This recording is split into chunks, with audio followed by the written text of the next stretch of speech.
Title: The Irony of Anti-Gun Progressives. In the heated debates around gun ownership, a strange irony often goes unnoticed.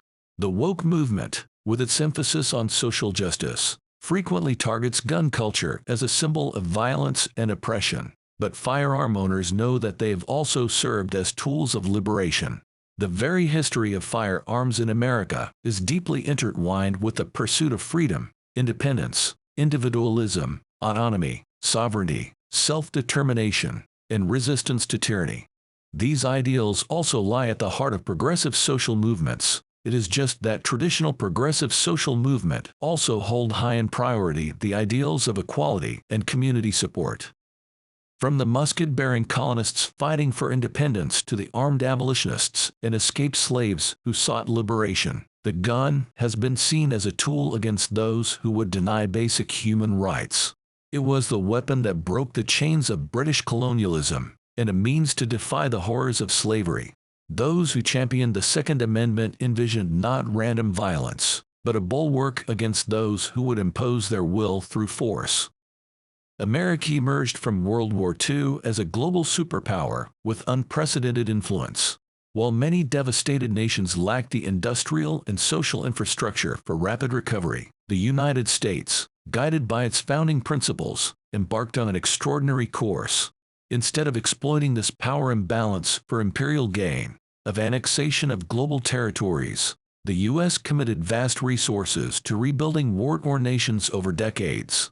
Initiatives like the Marshall Plan in Europe and significant investments across Asia fueled economic growth in China, Middle East, India, and Europe, and fostered international cooperation and a new advanced global economy. Three major global empires could thrive and cooperate.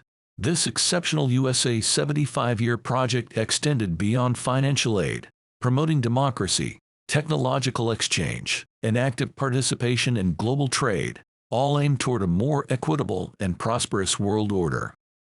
This debt of the USA having gone out of its way to avoid annexing any other county, against its own imperialist opportunities, and against its own interests, has not been repaid. Instead, the nation chose a different kind of social justice project.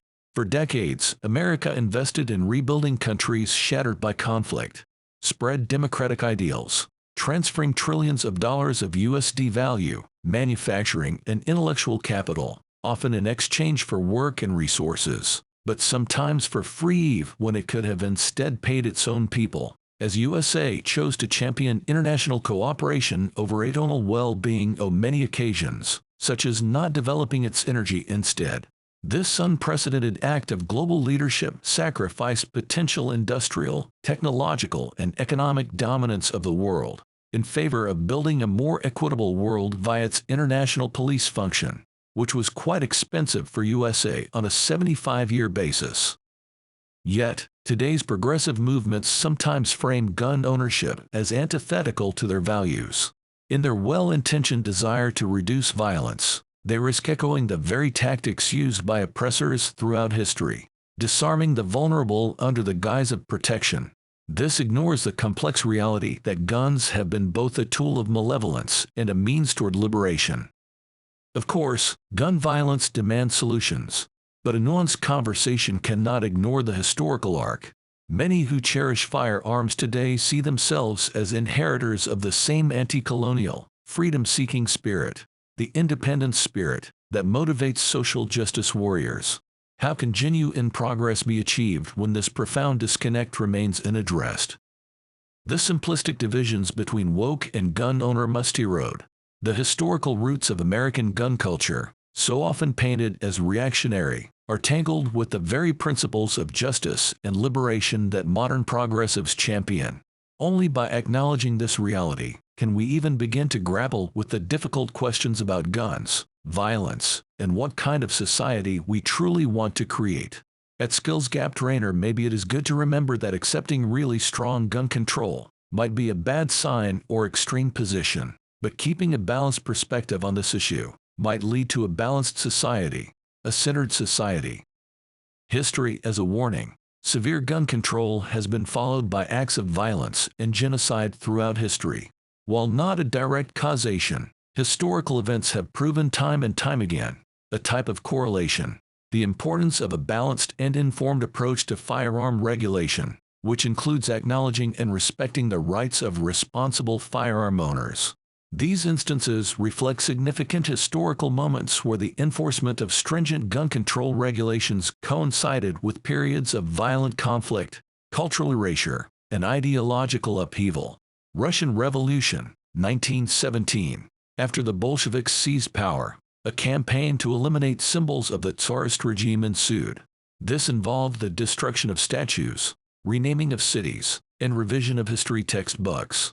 Cultural Revolution in China, 1966 to 1976. Mao Zedong spearheaded an effort to instill communism in China by eradicating capitalist, traditional, and cultural elements from society. Measures included purging dissidents, conducting re-education campaigns, and destroying historical artifacts. Khmer Rouge in Cambodia, 1975 to 1979. Pol Pot's regime attempted to convert Cambodia into a socialist agrarian republic. Measures included abolishing money, free markets, regular schooling, private property, foreign attire, religious practices, and traditional Khmer culture. Many historical monuments and relics were also destroyed. The French Revolution, 1789 to 1799. France underwent extensive social and political change, accompanied by the removal of symbols of the ancient regime. Churches and royal palaces were destroyed or repurposed, royal statues were removed, and even the calendar was reformatted. Ottoman Empire, 1915 to 1917.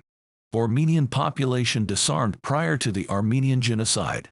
Soviet Union, 1929 to 1953.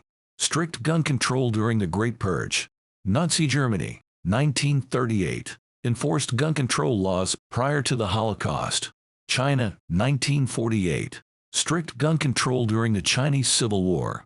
Guatemala, 1960 to 1996. Strict gun control laws enacted in 1964, followed by a brutal civil war. Uganda, 1971 to 1979. Gun control during a period of rampant human rights abuses. Cambodia, 1975 to 1979. Gun control policies enforced before the Cambodian Genocide. Sudan, 1983 to 2005. Strict gun control during the Second Sudanese Civil War. Rwanda, 1994. Restrictive gun control laws enacted prior to the Rwandan Genocide. Yugoslavia, 1992 to 1995. Gun control policies in place prior to and during the Bosnian War. Zaire, 1971 to 1997. Strict gun control laws during Mobutu Seseko's regime. Sierra Leone, 1991 to 2002. Stringent gun control during the Sierra Leone Civil War. Liberia, 1989 to 2003. Gun control measures during a period of civil war under Charles Taylor's regime. North Korea, 1948 present. Strict gun control enforced since its inception. Venezuela, 2012 present. Gun control laws enacted leading to economic collapse and widespread violence. Ethiopia, 1974 to 1991. Strict gun control during the Derg regime in Ethiopia. East Timor, 1975 to 1999.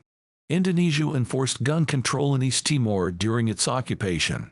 Iraq, 1979 to 2003. Strict gun control laws during Saddam Hussein's dictatorship.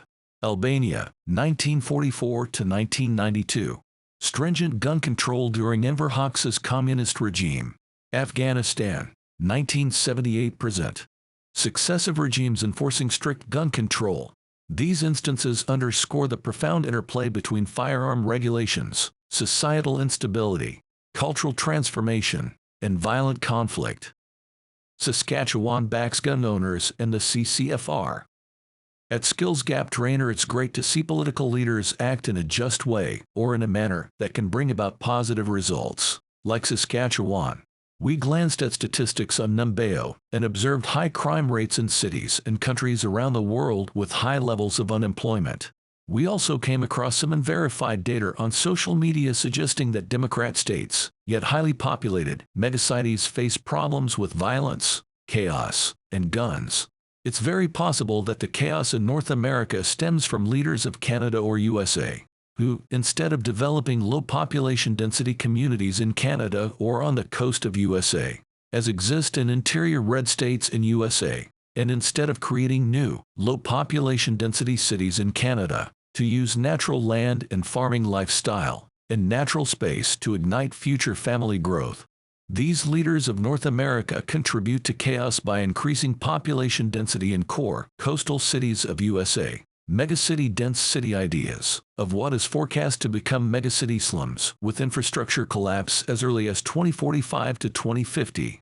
Ultra-dense cities that do not support financial success, home business, family development, or land space and farming, coupled with poor government investments in technology that brings no external revenue or investment to Canada, coupled with industry blocked from development to export resources and energy, leads to unemployment and high population density, causing mental illness and subsequent crime in Canada.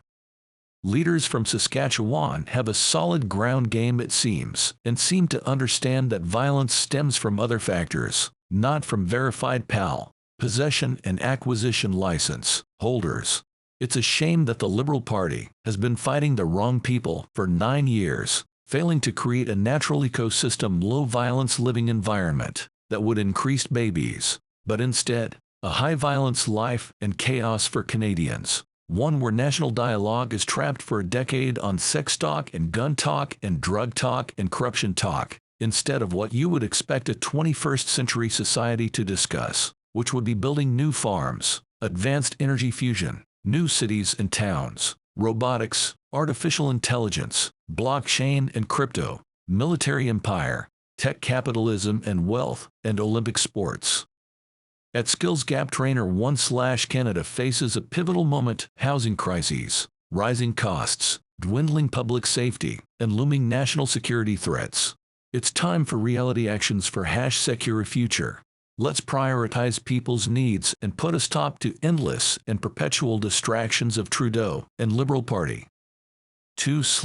The emergence of Cold War 2.0 marks a critical and alarming shift in global dynamics. Canada needs to end the exhausting and perpetual distractions of Trudeau, Freeland, Guilbeault, and Liberal Party and focus on resilience, security, and on fortifying against dangers. 3. Unchecked AI and rise of matrix-like tech products and services threaten to trap us in dystopian future. Canada, protect against tech, to ensue tech visionaries of these technologies, plan and act to enhance, not exploit, our humanity. The clock is ticking. #A for good #protect Canada. 4. We must engineer solutions to great filter challenges, pandemics, artificial intelligence, matrix cybernetic systems, climate change, resource scarcity, mega-city slums, global order conflicts, mega-debt waves. It's crucial for survival for Canada to solve existential risks. 5. Climate activists. It's time to shift gears. Concentrating solely on climate change while ignoring over 30 other looming existential risks is like fixing a leak in a sinking ship while ignoring the gaping hole in the hull. We must demand a comprehensive approach from our government, addressing all significant existential threats anticipated between 2020 and 2050, and this data can be found across hundreds of climate and non-climate related books on Amazon Bookstore. Broaden your advocacy to encompass all existential challenges, threats, risks, and dangers. Solving climate change alone won't save us if we ignore the other existential risks.